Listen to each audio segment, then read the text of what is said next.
Michael Lazalde rocking the red gloves, 8-year layoff for Zach Spritzer in the blue. This amateur featherweight bout is brought to you by Whole Shot Plumbing, servicing water heaters, sewer lines, and backed by secure warranties. Whole Shot Plumbing, an official sponsor of Fierce FC. Got the touch of the gloves. Both of these guys look so explosive.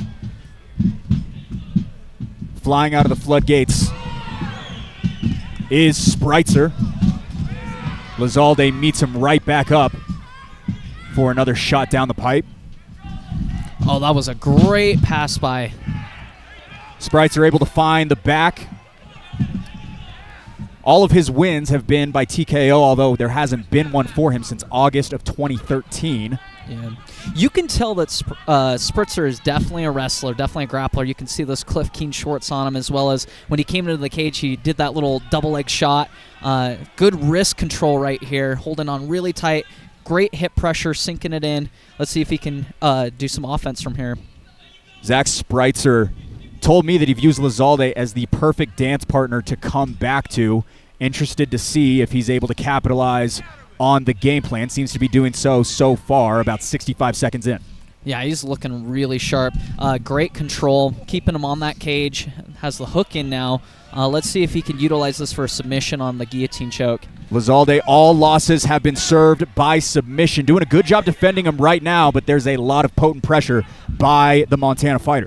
Yeah, I'd really like to see Spritzer kind of either get to guard or use this to kind of throw him just like that. There you go. Spritzer able to continue to post that grueling pace on Lazalde. It's interesting he held it. He kept it. He could have probably gotten on top, but he's going straight for the submission, kind of fixated on that offense. Lazalde controlled for 87% of his last fight, able to get some separation, and now looking to work a little bit more in his wheelhouse of the striking department. Yeah, this is a swinging back and forth. Great takedown. Still successful. It's really difficult. You can see he has a wrist right on that bottom. We call it a Dagestani handcuff, kind of what a lot of the Russian fighters do in the UFC and other promotions. Really difficult to defend because your arm's completely stuck and it exposes that side of your body.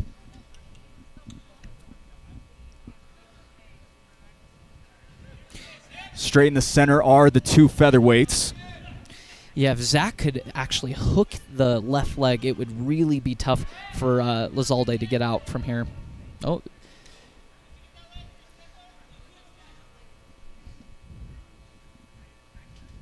No easy opposition for Michael Lazalde either. Took the leap to fight Malachi Novosel back in May, Nate Ayers shortly after in July, and then once again we're seeing the offensive pressure that is able to be served by a guy like Zach Spritzer. Yeah, I mean, Lazalde's as tough as they come, so I'm sure in round 2 we're going to see a lot of offense from him.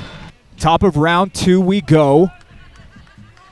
Spritzer able to play the fight into his hand early on as Lazalde opens up with a couple of kicks. His kicks are really powerful. I mean, Lazalde just throws everything he has at every strike. Spritzer told me as well he feels like the skill set of his striking has swelled over the years as well. Seems to be having some success on the feet alongside the Idaho fighter. Yeah, this is a good matchup. I'm props to Zach for making this fight, honestly. This is a really good match make. Spritzer accurate off of the back foot. Inside leg kick stings as well. Yeah, he seems to really like throwing that inside leg kick. You got to be careful throwing it because it can get checked fairly easily, but he's doing a good job setting it up. No stagnant targets on either side as well, David. A lot of Michael Lazalde opponents do that because of the style that he brings. He never stops moving in that cage. Yeah, I've seen that just watching his film. I will say, though, that both of these guys move a lot, and it's to, the enjoyment of the fans. This is going to be a crazy second round and third round if it goes there. Spritzer makes his way out of a heaving shot by Lazalde. Oh, he's catching him a little bit. And now, David, we're seeing a little bit more mixed-up weaponry from Spritzer. We saw so much grappling in the first round, but we're halfway through this second, and he has yet to take him down. Yeah, this is definitely a change of pace. You never know with the conditioning of someone or how they felt in there. Maybe he's trying to set it up. Oh, that was a big shot. Clean knee up the gut, preceded it by Spritzer, but now Lazalde getting a little bit of wind in his sail. Yeah, I think Lazalde might be turning the tide of this fight. If he can keep throwing those punches, making sure that they're sharp, straight over looping, I think he could catch him potentially. Zach Spritzer now initiates a bit more grappling once again. Some may say that's the smart move. Yeah, I mean, you know my opinion on this. I would definitely do the same. Also, interestingly enough, being 31 years old for Spritzer, David, he was 20 years old the last time he got his hand raised. Yeah, that is just crazy to me. Like I said, you know, life might take you different places, but inside of your head, you always want to fight. He's doing a great job framing. Notice how he's framing with his right arm right on the chin and the neck right there of Lazalde, using it to kind of pin him down. Let's see if he can hold him here for the rest of the round. Got 10 seconds left. Inching his knee out of Lazalde's confines and battling the body a bit as well. Still a young gym, just about 2 years into its starting points here in Idaho Falls, but has been able to garner up some solid fighters. Lazalde, one of the more active fighters out of that specific gym as well.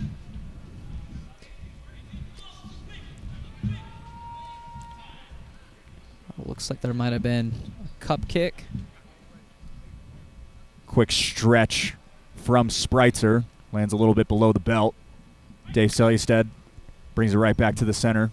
Lazalde able to shake it off well. Yeah, props to him for getting back in there. not taking any good time, but wanting to finish this fight. And there's a lot of strategy behind that, right? Like sometimes you think maybe your opponent is gassed. You don't want to give them the 5 minutes either. I mean, some coaches say that it might be advantageous to throw a kick to the groin, but, you know, I think it just depends on your situation and where you're at. I think it's best to get back into the fight. You don't want to lose that momentum. Matrix-level instincts by Spritzer, able to catch that leg in mid-drift, and now on top, punishing Lazalde. Yeah, he's looking really powerful from this position. I think he can kind of feel it, too, that it might be 1-1, proving to the judges that he's going to win this fight. Just about 2 minutes to work for the Montana fighter, now chasing the back. Again, all of Lazalde's losses have been by submission, trying to fight back from another one right now. Yes, Spritzer, I mean, he's doing, like, a really good job. Lazalde kind of tried to do that trap and roll, but he just didn't have the arm the way he needed to and exposed his back. Oh, Spritzer never recorded a submission in his career. Still over the chin, and Lazalde fighting the hands well, seems to have learned from his past mistakes, David. Yeah, I mean, he has the one hand right now, and he's grabbing the other one that's on his neck. It's still kind of on his chin. It isn't underneath yet. It's really difficult in those gloves, though, let me tell you.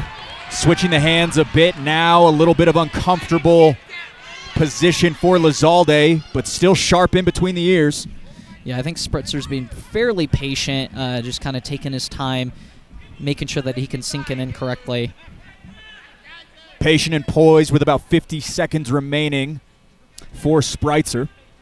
Yeah, this is, I mean, it's really difficult because on the one hand, you want to finish the fight. You want to just sink that choke in. But on the other hand, if you gas out in this position and maybe he gets a reversal, you might be in a world of trouble. Spritzer seems to have bailed on that initial rear naked choke attempt. Yeah, it looks like he might control him for the rest of this round. I don't know if that picked up in the microphone, but an Idaho faithful right behind us saying, stand him up and knock him out. Sound advice with about 15 seconds remaining. Man, maybe we should do more kickboxing fights here. I like to keep my opinion to myself in this broadcast booth, but I'm kidding. Fierce fans, after 3 rounds, we go to the judges' scorecards for a decision. The judges score this contest 29-28, 30-27, and 30-27. For your winner, by a unanimous decision, out of the blue corner, Zach the Magic Man Spritzer.